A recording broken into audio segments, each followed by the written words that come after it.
Members, the House has resumed and the House was considering Members' Order of the Day number 1, the Land Transport Admissibility of Evidential Breath Tests Amendment Bill. Denise Roche has just got the call. No, the member has been given the call. Yeah, I don't think I need any assistance. The call was given to Denise Roche. Did she raise a point of order? I will accept that. I was watching it on television. So it's a green call and it's Julianne Genter. Thank you, Mr. Speaker. Tēnā koe, Mr. Speaker. Tēnā koutou e te whare. I'd like to start speaking on the first reading of the Land Transport Admissibility of Evidential Breath Tests Amendment Bill. And I'd like to begin by acknowledging the member, Scott Simpson, for introducing a bill with the very worthy aim of reducing drink driving. And I think we can all agree that this is an incredibly worthy objective. The Green Party would like nothing more than to see a reduction in the amount of dangerous drink driving that does occur already in New Zealand. However, having considered this bill as it's been introduced, I do think that it falls well short of the mark, and it will do very little to reduce drink driving, if at all. And, there are multiple ways that we could approach the problem of drink driving, and I think that it's a serious problem that the Green Party would like to see addressed, and we'd be very happy to support members on the national side of the House, or, any members in the House, or the government in this end of reducing drink driving. And I think that the most obvious legislative change that the government could make to reduce drink driving would be to lower the legal limit for all drivers.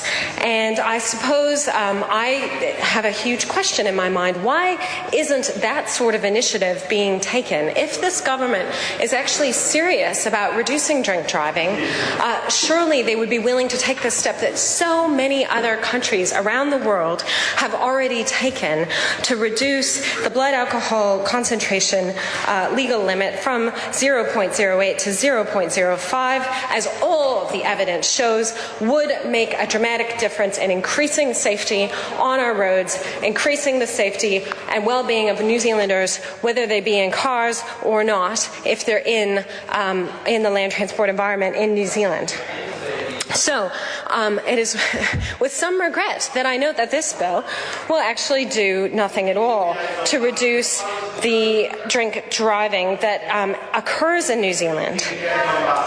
Another very effective policy that the National Party or private members in the National Party could take to reduce drink driving and reduce onerous regulations, which I believe they're opposed to, would be to remove the requirements in district plans that currently force bars and pubs to provide massive off-street car parks.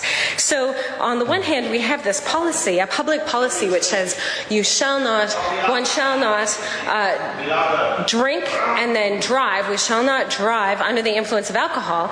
Yet on the other hand, patrons of bars and of pubs cannot avoid spending the money for the large off-street car parks that district councils are forcing bars and pubs to put in through their onerous district council regulations. And I know personally that I've spoken with a lawyer whose client was a prominent, well-patronized bar in downtown Christchurch. This was prior to the earthquake.